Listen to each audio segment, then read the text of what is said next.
Hello everybody, this is Tyler here once again from the Other Games channel, and yes, 2 Goosebumps book reviews in one day. So last time you saw me review a book, I reviewed Night of the Living Dummy, which was book number 7. And now today I'm reviewing book number 2 of Goosebumps, Stay Out of the Basement. Yes, you can tell from this corner, this is not the most well-conditioned copy that I got. At least the spine's not all messed up like Welcome to Dead House was, as well as when I read this book I didn't notice any writing or anything, so I mean, besides that ripped part of the cover right there, everything else about this is a little bit better than my first copy of Welcome to Dead House that I got. But anyways, Stay Out of the Basement. I read that whole entire book today. Yeah, all 122 pages. I read all that today. It was very interesting. I really enjoyed this one.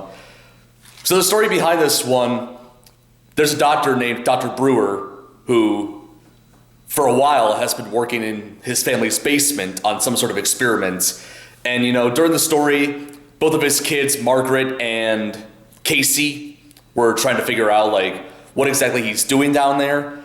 And they eventually find out, and yeah, they get more and more terrified over, the course of the story, realizing what's happening to their father and various other things here and there, wondering what's the purpose of what he's doing, basically. And yeah, overall just very, very fascinating. Bit of minor spoilers, I will say, for this review. So the father, Dr. Brewer, is a botanist, and he works with plants, and his experiment downstairs involved plants. And like I said, throughout the book, both the kids suspect weird things going on with him. Especially Margaret notices them a lot.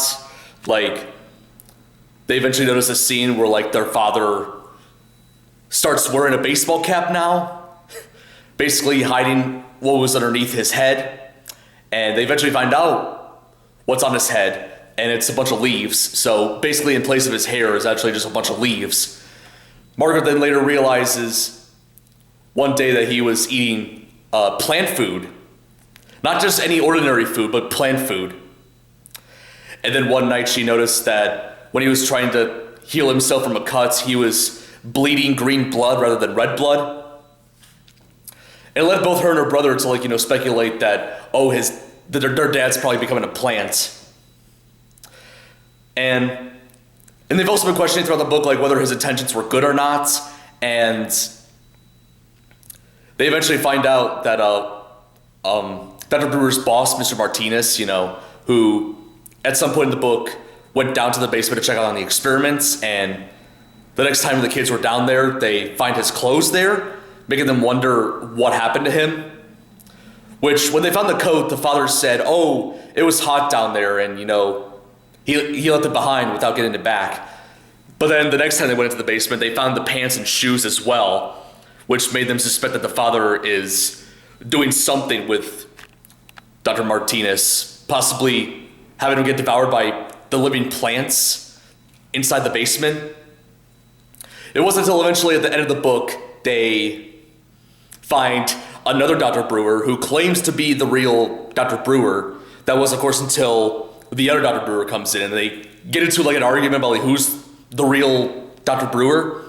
It wasn't until Margaret eventually decides to stop this whole thing by getting a knife and stabbed the Dr. Brewer who was in the closets, and he was bleeding red blood, so she found out that, yep, the other Dr. Brewer that we knew for the past couple days was a fake, was a plant clone.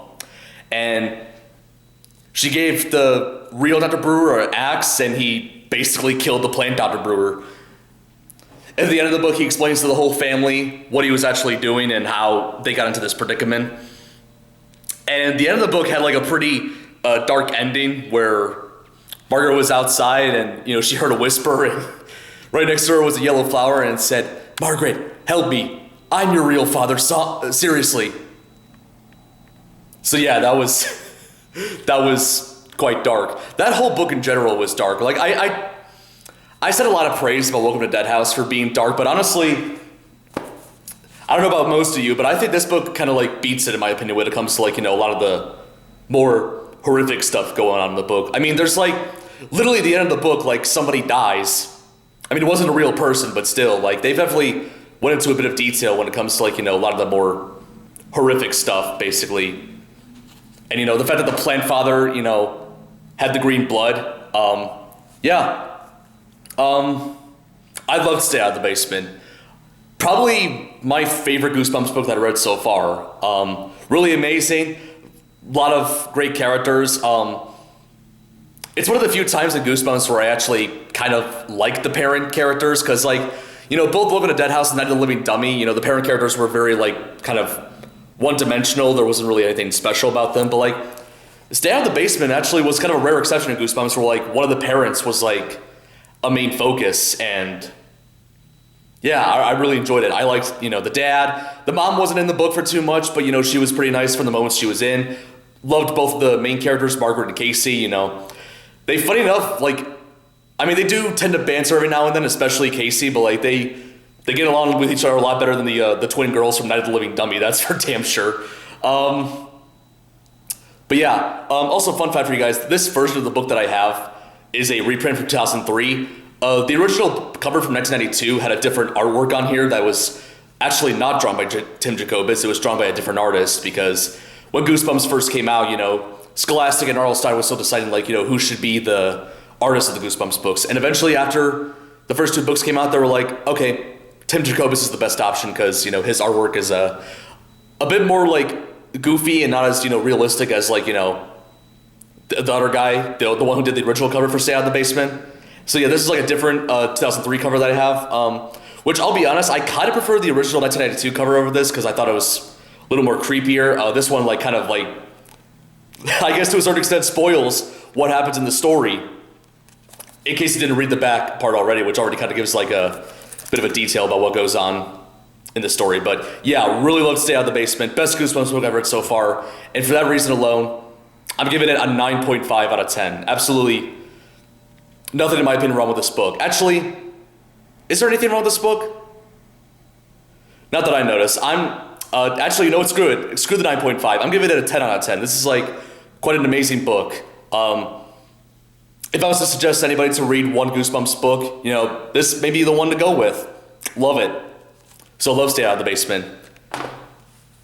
So yeah, that was about it for my review of Stay Out of the Basement, book number 2 from the original Goosebumps series. Hopefully you guys enjoyed it. Stay tuned for the next book review. I'm not 100% sure which book I'm going to be reviewing next. Somebody's going to say Monster Blood, but I'm probably not going to review that book until like the end of the month, because it's not with me at the dorms right now. I'll bet you anything, it's probably going to be one of the books that I'm getting right now from eBay, which will either be probably Welcome to Camp Nightmare, Haunted Mask, or Piano Lessons Can Be Murder, but or hey, maybe Werewolf in Fever Swamp, because I ordered that book, even though it hasn't been shipped yet. But anyways, stay tuned for whichever Goosebumps book I review next, or any other content as well, which I haven't done in a while, which I need to catch up on. But still, this is Tyler from the Character Workshop, Tyler from the Other Games channel, signing out.